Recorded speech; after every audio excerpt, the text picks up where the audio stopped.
Morning children. पिछले दिनों आप क्षेत्रफल पढ़ रहे थे। क्षेत्र में कुछ विशेष आकृतियों का, कुछ अनियमित आकृतियों का आप ग्राफ के द्वारा क्षेत्रफल निकाले थे वर्ग इकाई में। क्षेत्रफल में हमने बतलाया था किसी भी तल के क्षेत्र का जो परिमाण होता है वह इसका क्षेत्रफल होता है। जैसे यह ब्लैक बोर्ड, यह चाक का डिब्बा है, इसका यह जो तल है, इस तल की माप क्या है, यह इसका क्षेत्रफल होगा। इस तल का निकालना हो तो यह जो तल है इसका क्षेत्र जो बनता है, इस क्षेत्र के द्वारा जो परिमाण बन रहा है इसका, यह इसका क्षेत्रफल हो जाएगा। इसी तरह से यह चाक है, इसके तल को रखा जाए किसी धरातल पर तो इस तल के द्वारा जो भी क्षेत्र घेरा जा रहा है उसका परिमाण ही इसका क्षेत्रफल कहलाएगा। परिमाण का मतलब होता है मात्रा, कितनी मात्रा में इस तल का जो क्षेत्र है वो उसका क्षेत्रफल हो गया। यह पिछले ही लेसन में आप पढ़ चुके थे। अब आप इसमें प्रश्नावली 10.3 में उस आयत का क्षेत्रफल ज्ञात करने के लिए आपको दिया गया है। क्षेत्रफल को आप जानते हैं, उसका जो इकाई का वर्ग वही इसका माप यूनिट होता है, इकाई होता है। वर्ग इकाई में आप निकाले भी थे पिछले दिनों विभिन्न प्रकार के आकृतियों का वर्ग पेपर के द्वारा, ग्राफ पेपर के द्वारा क्षेत्रफल। इसमें 10.3 में पहला सवाल जो होता है, इसमें जो क्षेत्रफल निकालना है, इसमें तो उन आयतों का क्षेत्रफल ज्ञात कीजिए जिनकी भुजाएं नीचे दी गई हैं। यानी फर्स्ट का जो ए है, आयत की भुजाओं में आयत की लंबाई, आयत की लंबाई, लौ लिख के बिंदी का मतलब है लंबाई 3 सेंटीमीटर, 3 सेंटीमीटर और चौड़ाई इसकी दी गई है 4 सेंटीमीटर।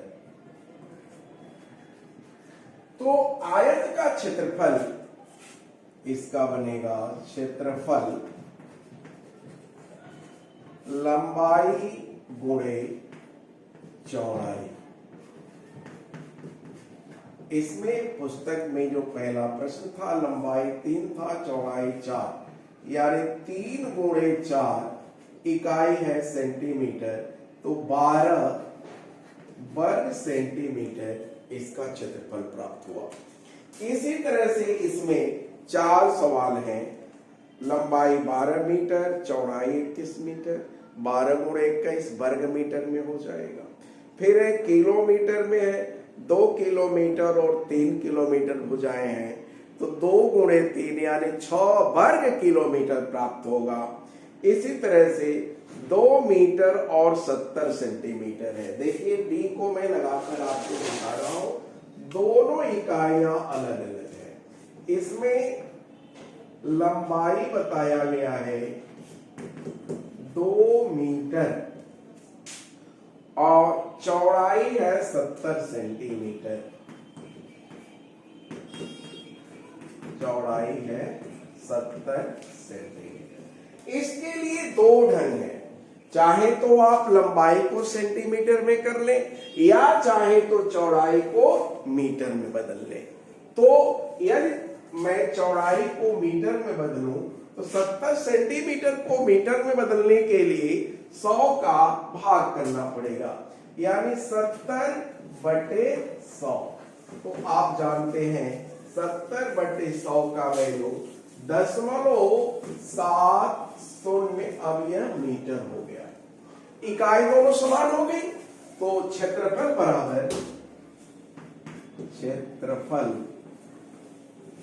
बराबर लंबाई गुणे चौड़ाई, यानी 2 गुणे 0.70, तो यह बन जाएगा 0.70। 2 सत्ते 14, 1.40 वर्ग मीटर, 1.40 वर्ग मीटर इसका क्षेत्रफल होगा। हमें उम्मीद है आप अवश्य इसको समझ गए होंगे। अब आइए इसके दूसरे सवाल को मैं बता रहा हूं। इसमें 3 आयत दिया है, 9 गुणे 6, 3 गुणे 17 और 4 गुणे 14 मीटर का। तो पूछा गया है कि किसका क्षेत्रफल सबसे अधिक है और किसका सबसे कम। तो जब तीनों का आप क्षेत्रफल निकालोगे तब पता चल पाएगा, ज्ञात हो पाएगा कि किसका क्षेत्रफल अधिक है और किसका कम। तो चलो दूसरा में ए है। ए आयतों कितनी, आयत की लंबाई, आयत की लंबाई बराबर, इसमें दिया है 9 मीटर, चौड़ाई दिया है 6 मीटर।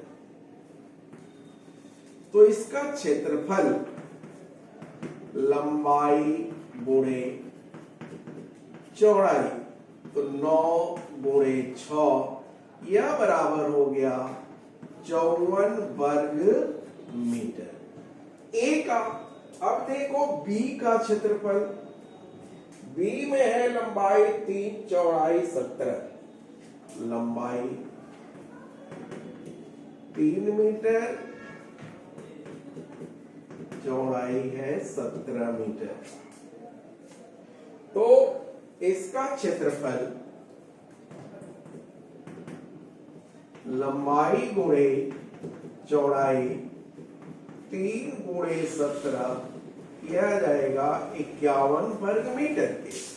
और सी का यदि निकाला जाए, सी का लंबाई और चौड़ाई इसका मालूम है, तो लंबाई है 4, चौड़ाई है 14, लंबाई 4 मीटर, चौड़ाई है 14 मीटर। यूं तो लंबाई अधिक होती है, लेकिन इस प्रश्न के अनुसार क्रमशः लंबाई चौड़ाई दे रहा है, तो 4 और 14 ही लिखना पड़ेगा। तो क्षेत्रफल बराबर लंबाई गुणे चौड़ाई 4 गुणे 14 यह आ जाएगा 56 वर्ग मीटर। तो इस प्रश्न में सबसे अधिक क्षेत्रफल किसका है और सबसे कम क्षेत्रफल किसका है पूछा गया था। तो किसका क्षेत्रफल सबसे अधिक है, तो इसमें देखिए ए का क्षेत्रफल 54 है, बी का 51 है और सी का 56 है। तो सर्वाधिक क्षेत्रफल बन रहा है सी आयत का। तो इसमें लिखेंगे अतः आयत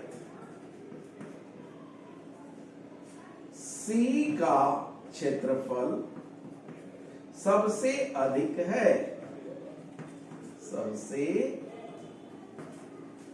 अधिक है, और आयत सबसे कम आयत बी का क्षेत्रफल सबसे कम है। यह तीनों को हल करेंगे तो सबसे कम और सबसे अधिक ज्ञात होगा। ये रहा आपका तीसरा सवाल। दूसरे में वर्ग का दिया था, तो वर्ग का क्षेत्रफल होता है भुजा का वर्ग, यानी जो भी भुजा ज्ञात है उसका वर्ग कर देंगे।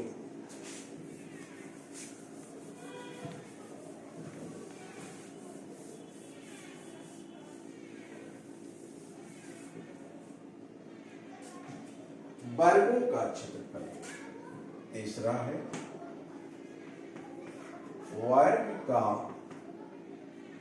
वर्ग की भुजा बराबर 10 सेंटीमीटर। तो क्षेत्रफल बराबर यदि हम भुजा का वर्ग कर दें, भुजा का वर्ग या भुजा गुणे भुजा, दोनों एक ही बात है।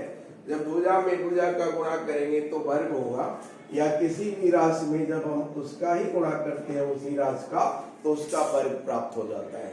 तो भुजा गुणे भुजा, यानी वर्ग की भुजा है 10, 10 गुणे 10, यानी ये 100 और इकाई सेंटी है, तो 100 वर्ग सेंटी प्राप्त हो जाएगा। इसी तरह से इसमें 14 सेंटीमीटर और 5 मीटर दिया था, तो भुजा गुणे भुजा 10 गुणे 10, यानी यह 10 गुणे 10 100 वर्ग सेंटीमीटर प्राप्त होता है। तो यह 3 सवाल आप जाने।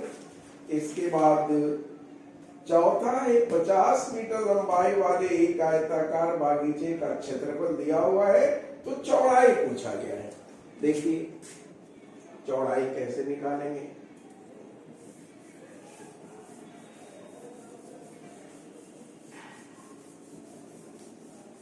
क्षेत्रफल ज्ञात है और एक भुजा ज्ञात है, तो दूसरी भुजा को ज्ञात करने के लिए क्षेत्रफल में ज्ञात भुजा का भाग कर देंगे तो दूसरी भुजा प्राप्त हो जाती है।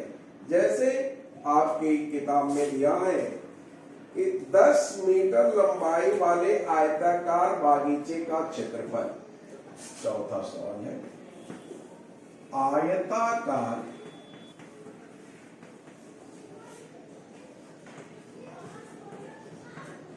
बागीचे का क्षेत्रफल इसमें दिया गया है 300 वर्ग मीटर, 300 वर्ग मीटर, और एक भुजा ज्ञात है लंबाई,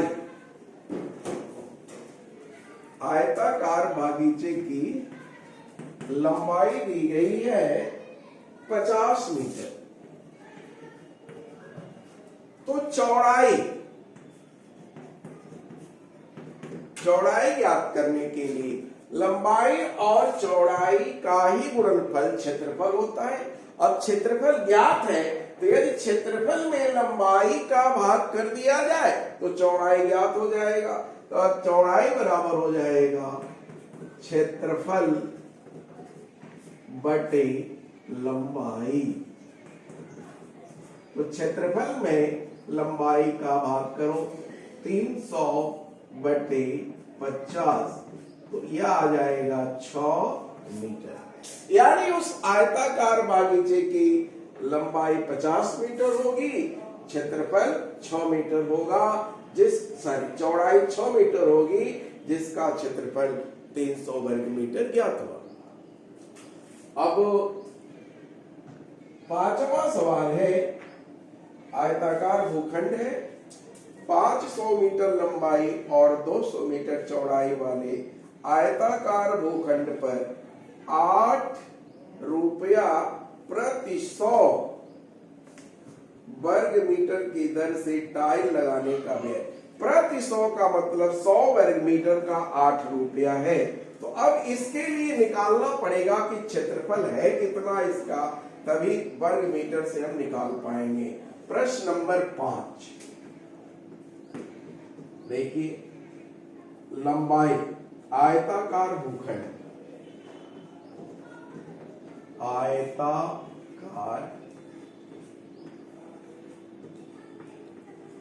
भूखंड की लंबाई बराबर 500 मीटर,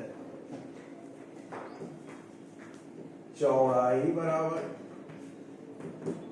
चौड़ाई दी हुई है 200 मीटर। तो लंबाई और चौड़ाई ज्ञात है, तो इसका क्षेत्रफल निकाला जाए और फिर देखा जाए 8 रुपया प्रति 100 वर्ग मीटर की दर से क्या प्राप्त हो रहा है। तो क्षेत्रफल बराबर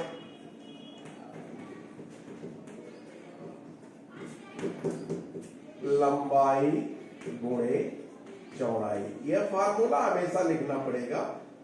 500 गुणे 200, 5 दूनी 10, और 4 जीरो आ जाएगा, यह आ जाएगा मीटर स्क्वायर। इसका क्षेत्रफल प्राप्त हो गया 1,00,000 मीटर स्क्वायर। यह आयताकार जो भूखंड है उसका क्षेत्रफल। अब 8 रुपए प्रति 100 वर्ग मीटर की दर से, तो प्रति 100 वर्ग मीटर की दर से भूखंड का क्षेत्र बराबर प्रति 100 वर्ग मीटर के अनुसार यह जो भूखंड पर टाइल लगाया जा रहा है, तो टाइल का वर्ग मीटर के अनुसार टाइल का क्षेत्रफल बराबर टाइल्स का क्षेत्रफल, इसमें 10 पर 4 जीरो बटे 100, 1 2 1 2, यानी 1000 यह टाइल्स का क्षेत्र आया। अब कुल खर्च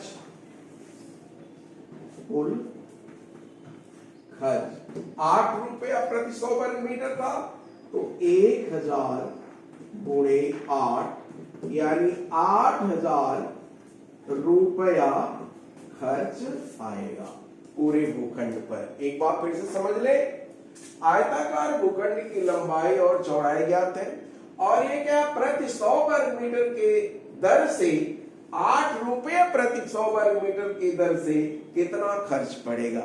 तो 100 वर्ग मीटर का 8 रुपया था, इसलिए इसका क्षेत्रफल जो निकाला गया 500 गुणे 200, 500 में 200 से आपने गुणा किया तो आ गया पूरा आपका 1,00,000 वर्ग मीटर।